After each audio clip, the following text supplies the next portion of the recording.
Presidente, señorías, señora ministra, Egun On, buenos días.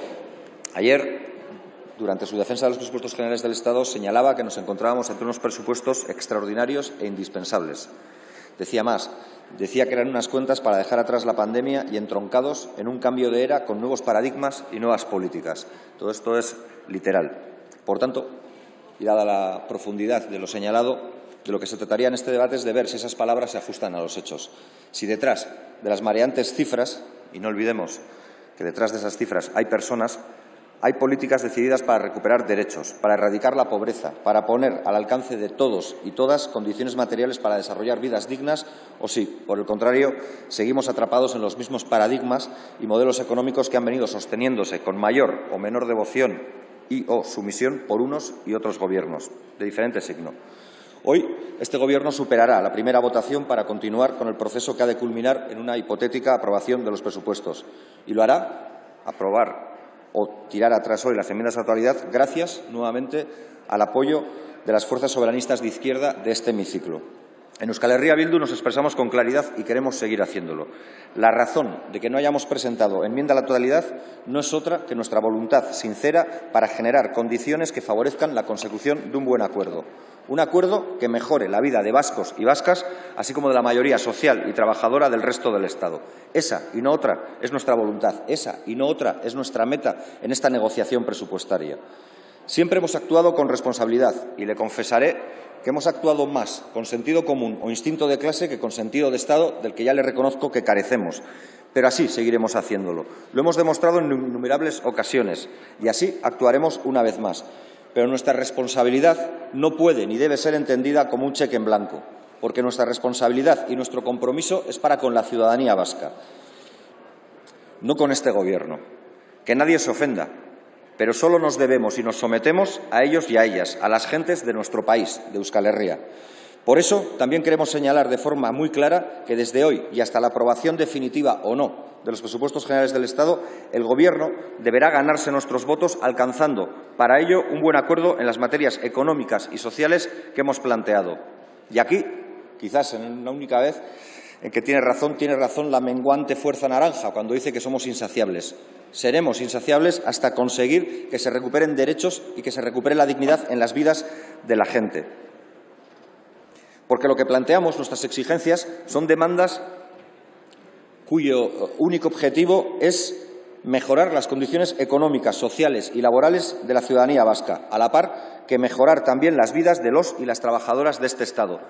Porque probablemente no compartamos el mismo pueblo ni la misma nación, pero sí pertenecemos a la misma clase. Ese es nuestro objetivo y por eso seguimos trabajando y negociando.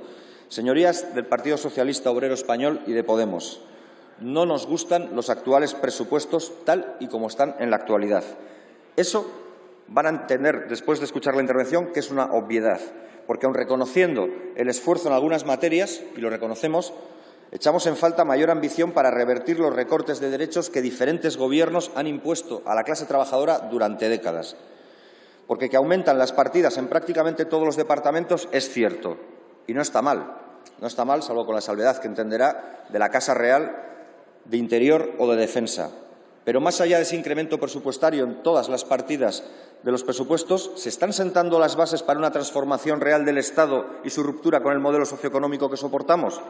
¿O se está inyectando más dinero público sin cuestionar el andamiaje económico que soportamos y sufrimos desde la noche de los tiempos? Lamentablemente, creemos que se está optando por lo segundo. Y decimos lamentablemente porque creemos que en este contexto histórico, en el contexto histórico que venimos atravesando desde hace ya unos años, lo que toca es romper amarras con un modelo depredador e injusto por naturaleza, y esto no se convierte solo en un deseo o un anhelo de las gentes de izquierda, sino que yo diría que es casi una obligación. Y lo es no solo para responder y obedecer a nuestros ideales, a aquello que decimos que somos, sino sobre todo y fundamentalmente por un puro instinto de supervivencia. Porque miren, señorías de Gobierno, ellos, la derecha, sí que lo tienen claro. Quieren arrasar con todo. Quieren desmontar cualquier iniciativa de poder público. Han dejado muy claras sus posiciones e intenciones en las enmiendas presentadas a este presupuesto. Más precariedad laboral para la clase trabajadora. Y digo, y diré clase trabajadora y no clase media, como usted deslizó en no menos de 10 ocasiones ayer, porque creo que la clase media no es sino un invento, una expectativa inducida por aquellos que les quieren hacer creer que el ascensor social está al alcance de todos y que por la vía de la meritocracia todos y todas podemos ser iguales. Así que, como le digo, cuando uno mira las propuestas de la derecha solo ve más precariedad laboral para la clase trabajadora, más recortes en servicios públicos, mochilas austriacas, perpetuar la desigualdad, agrandar la brecha de género y continuar destruyendo el planeta.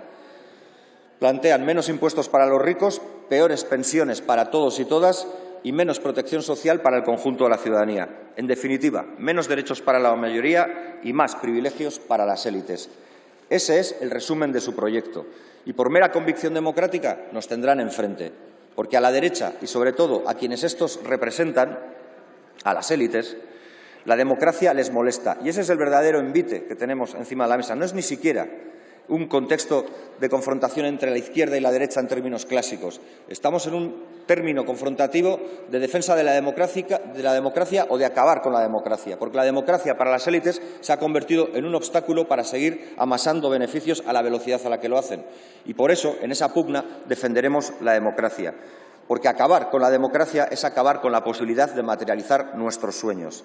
Y siendo esto de este modo o sintiéndolo de la manera en que lo sentimos, entenderán sus señorías diestras que mientras no nos dejen soñar, nosotros y nosotras no les dejaremos dormir. Porque ellos quieren perpetuar el modelo de la desigualdad, del desmantelamiento de lo público, de la precariedad, de la explotación laboral, de más mordazas y menos protección. Quieren un poder público sin iniciativa, pero con suficientes recursos económicos como para vampirizarlo cuando les venga en gana o cuando tengan necesidad. Y frente a ello, no valen con medidas tibias. No vale con ir haciendo lo mismo que hemos estado haciendo hasta ahora, porque para hacer realidad esa recuperación justa de la que se hablaba ayer y que ustedes volvían a repetir a lo largo de todo el debate, pero que practican, y lo lamento, algo menos, hacen falta medidas estructurales que reviertan el modelo depredador que instaló la derecha. Hace falta recuperar lo arrebatado y ampliar conquistas sociales de forma permanente. Hay que convertir lo extraordinario en permanente. No vale con señalar que tomamos medidas extraordinarias para hacer frente a situaciones de excepcionalidad, como por ejemplo el impago de la luz o el impago o la imposibilidad de pago de la hipoteca, sino convertir el derecho a una vivienda y el derecho a los suministros básicos garantizados como una norma, como una constante, como una permanente en la acción de un Gobierno que se dice progresista. Hace falta, como le decía, recuperar lo arrebatado y ampliar esas conquistas sociales. Y por eso creemos que, junto a estos presupuestos, son las reformas que debatiremos y votaremos las próximas semanas y meses las que de verdad marcarán el rumbo de este Gobierno. Y creo que, al marcar el rumbo de este Gobierno, marcarán también el rumbo de este Estado. Lo hemos dicho muchas veces. Nosotros y nosotras no valoramos las palabras, valoramos los hechos. No nos bastan las promesas, queremos acciones. Porque conviene no olvidarlo. Este presupuesto, y se recordaba ayer mismo también por la señora ministra, es el presupuesto más inversor de la historia, pero se hace en un contexto determinado. Y yo quiero detenerme en algunos datos o en algunos elementos que ayudan a entender mejor el contexto del que estamos hablando. Quiero hablar del porcentaje de población del Estado español que nunca baja del 18%, que se mueve en la franja entre el 18% y el 22% de los 47 millones, es decir, hablamos de varios millones de personas en el Estado español, que desde el año 1995 hasta el año 2021 viven en eso que se llama la pobreza o el riesgo severo de pobreza. ¿Qué Estado que se quiere justo, qué Estado que se dice democrático y que se dice que aspira a redistribuir la riqueza puede soportar el filtro democrático de aguantar que más de 7 millones de personas tengan que vivir de manera permanente en pobreza o en riesgo de exclusión? Porque eso ha sido una constante, haya o no haya habido crecimiento. Ha sido una constante en los años de bonanza económica y en los años de crisis económica. Siempre, en todo momento, en el modelo económico que impera en el Estado español, ha habido bolsas de pobreza intolerables para cualquiera que aspire a una verdadera justicia social. La pobreza y la exclusión social en sociedades opulentas no es solo una anomalía, es una aberración, es la constatación de que la aporofobia, el odio a los pobres, existe. Y eso es una urgencia histórica que hay que resolver. No se puede avanzar hacia una sociedad más justa con unas tasas de gente viviendo en la pobreza o en el riesgo de ella tan elevadas. Y esos datos son datos oficiales. Pero le daré otro dato, otra realidad. Hay un teléfono por ahí que va a sonar.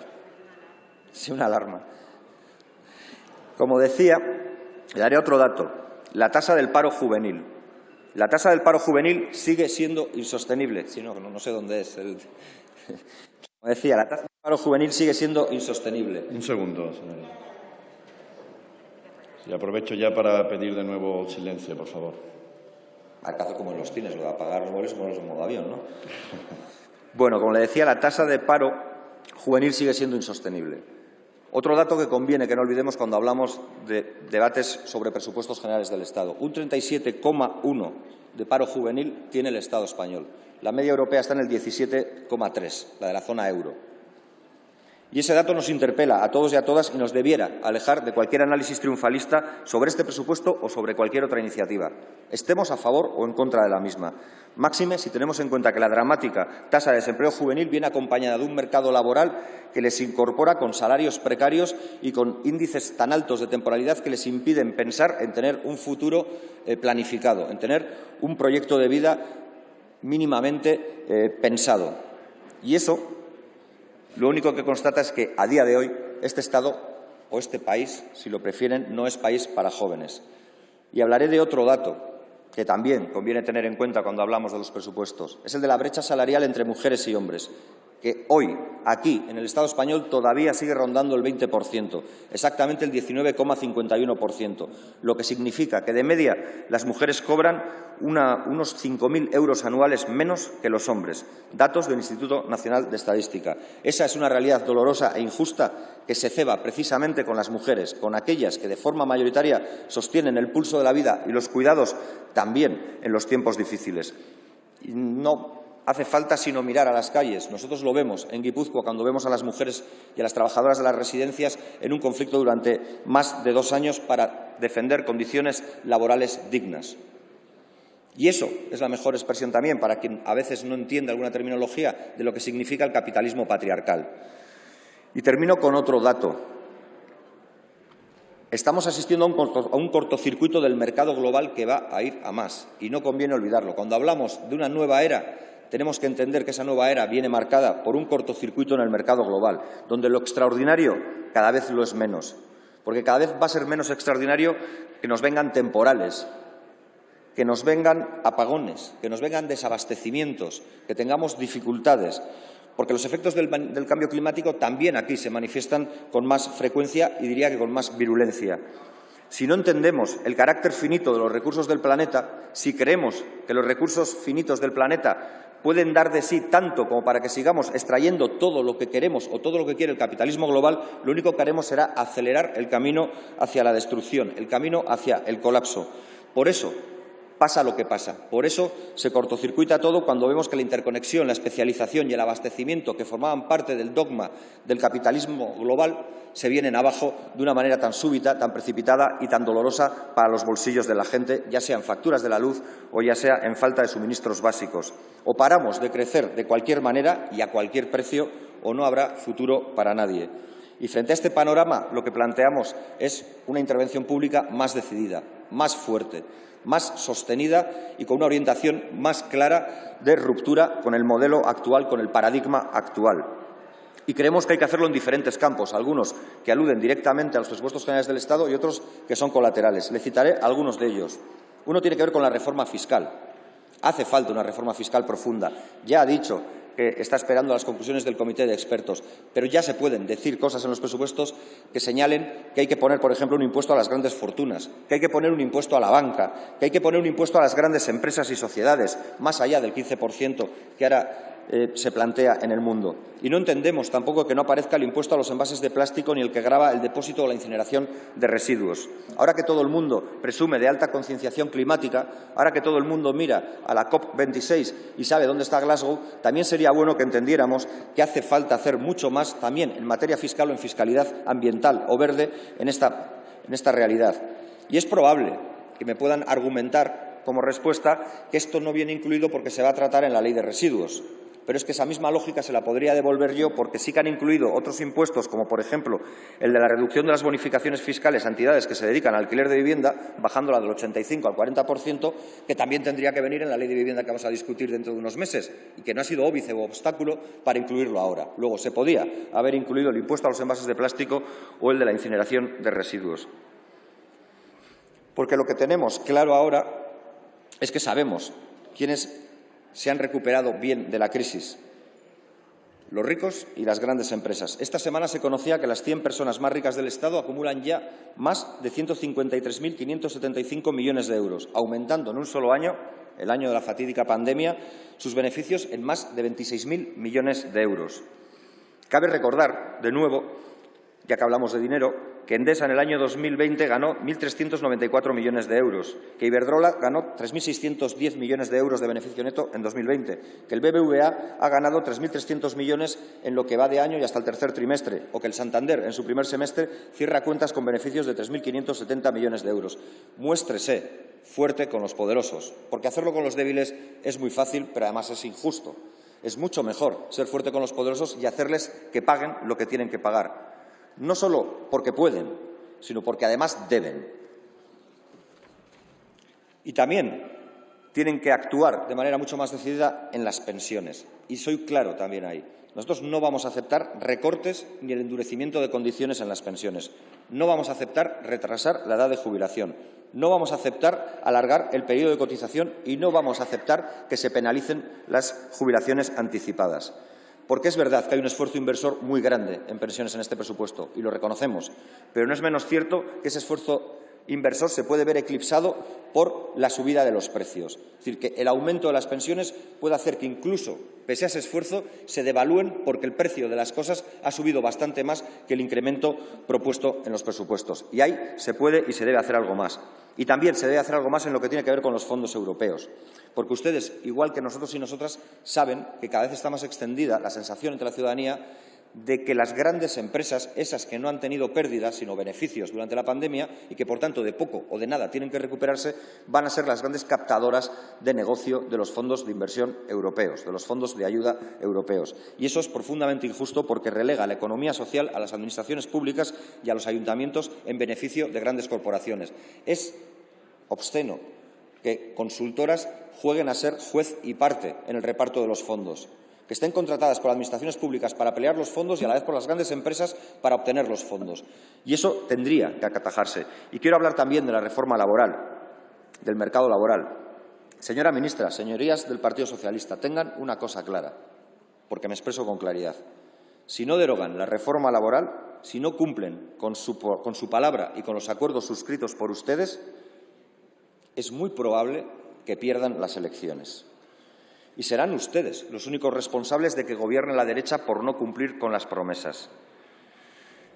Ni una parte muy importante de la ciudadanía, ni nosotras y nosotros, nos importa el quién, nos importa el qué. Lo que nos importa es que se cumpla y derogue la reforma laboral, todos los aspectos que han recortado los derechos de los y las trabajadoras, todos.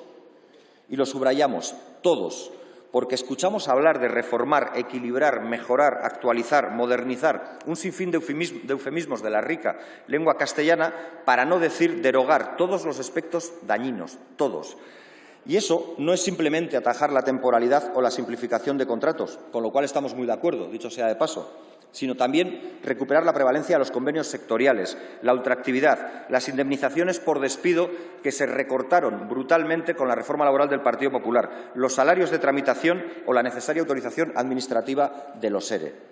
Porque a lo largo de este año, si algo hemos visto, ha sido varapalos judiciales a empresas que han decidido llevar a cabo expedientes de regulación de empleo de manera absolutamente torticera. Y para que nadie más tenga que pasar el recorrido que han pasado los trabajadores de Tubacex, de PCB, de Petronor o Arcelor, o otras muchas, igual es bueno que se pusiera ya freno a esto. Todo esto debe hacerse.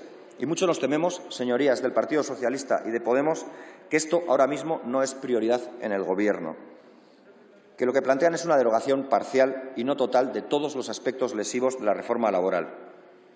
¿Por qué? Porque pretenden que la patronal les dé permiso para hacerlo y les diga hasta dónde pueden llegar. Y eso que ustedes señalan como diálogo social, nosotros lo entendemos como veto patronal.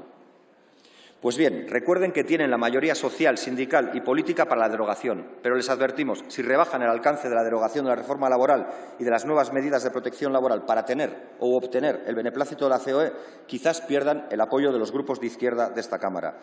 Porque la COE tiene mucho poder, pero no tiene el poder de pulsar los 5 votos de Euskal Herria Bildu en este hemiciclo. Y los 5 votos de Euskal Herria Bildu seguirán defendiendo la derogación completa e íntegra de la reforma laboral, seguirán defendiendo los derechos y la dignidad de la clase trabajadora, por mucho que le pese, le moleste o le duela en el bolsillo a los señores de la COE y del empresariado. No se la jueguen, cumplan su palabra y sus acuerdos y a todos nos irá mucho mejor, incluido a ustedes. Por ello, les advertimos de que no den por hecho el apoyo de Euskal Herria Bildu, porque aún quedan cuestiones que negociar y acordar para corregirlos, cuestiones que entendemos no deberían ser un obstáculo para un Gobierno que se dice de izquierdas y progresista. Seremos razonables, pero seremos exigentes. Volvemos a mostrar nuestra disposición y responsabilidad para alcanzar un buen acuerdo que nos permita seguir avanzando en las cuestiones estructurales que hemos señalado. Un acuerdo que mantenga abierta la oportunidad de fijar un nuevo rumbo en nuestro país y en este Estado. No la desaprovechen. Besterik ez, mila esker. Muchas gracias, señor Matute.